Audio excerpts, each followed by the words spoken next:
સુરતમાં માસૂમ બાળાઓની છેડતી વધી રહેલા કિસ્સાઓ વચ્ચે સચિન જીઆઈડીસીમાં કોલ્ડ ડ્રિંક લેવા ગયેલી 11 વર્ષની બાળાની દુકાનદારે છેડતી કરી હોવાની ઘટનાને લઈને પોલીસ દોડતી થઈ ગઈ હતી અને આધેડ નરાધમને ઝડપી પાડ્યો હતો.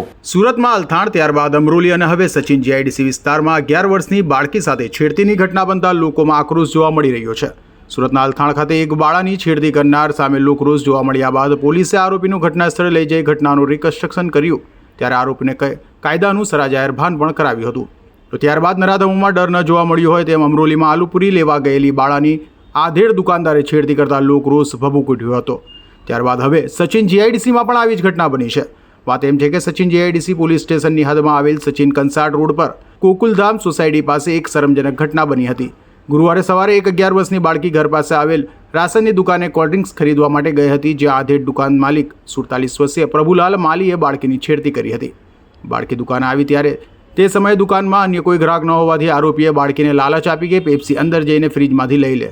માસૂમ બાળકી જેવી દુકાનની અંદર ફ્રીજ પાસે પહોંચી આરોપીએ તેની સાથે અડપલા કરવાનું શરૂ કર્યું હતું.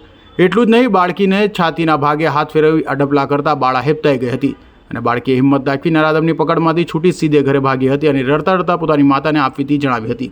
ઘટનાની જાણ થતાં જ ગોકુલધામ સોસાયટીના રહીશો મોટી સંખ્યામાં દુકાન બહાર ભેગા થયા હતા અને સ્થાનિક મહિલાઓએ ભારે રોષ વ્યક્ત કરતા જણાવ્યું હતું કે આવા નરાધમોનું તો મોઢું કાળું કરવું જોઈએ, જેથી સમાજમાં દાખલો બેસે. આજે એક બાળકી સાથે થયું છે, કાલે બીજી દીકરીઓ સાથે પણ થઈ શકે. અમને આવો માણસ સોસાયટીમાં નથી જોઈતો. તો આ સમગ્ર ઘટના દુકાનમાં લાગેલા સીસીટીવીમાં કેમેરામાં કેદ થઈ છે. ફૂટેજમાં આરોપી બાળકી સાથે છેડતી કરતો સ્પષ્ટપણે દેખાઈ આવતા પોલીસ માટે તે મહત્વનો પુરાવો સાબિત થયો છે. 47 વર્ષીય આધેડ વ્યક્તિએ પોતાની દીકરી સમાન બાળકી સાથે કરેલું આ કૃત્ય જાણીને લોકોમાં ઘૃણા ફેલાય છે. તો સચિન જીઆઈડીસી પોલીસે તાત્કાલિક ઘટના સ્થળે પહોંચી જઈ આરોપી પ્રભુલાલ માલીની ધરપકડ કરી હતી અને તેની વિરુદ્ધ પોક્સો એક્ટ હેઠળ ગુનો નોંધી કાયદેસરની કાર્યવાહી હાથ ધરી હતી. પરંતુ આ ઘટનાએ ફરી એકવાર શહેરમાં સ્થાનિક વિસ્તારોમાં બાળકીઓની સુરક્ષા સામે સવાલો ઊભા કર્યા છે. ત્યારે સુરતમાં વારંવાર માસૂમ બાળકીઓ સાથે બની રહેલી છેડતીની ઘટનાઓને લઈને માતા પિતા માટે લાલબત્તી સમાન કિસ્સાઓ બનાવી દીધા છે. ત્યારે હવે બાળકીઓ પર માતા પિતાએ વધુ ધ્યાન રાખવાની જરૂર છે જેથી આવા ખુલ્લેઆમ ફરતા વરુઓથી બાળાઓને બચાવી શકાય.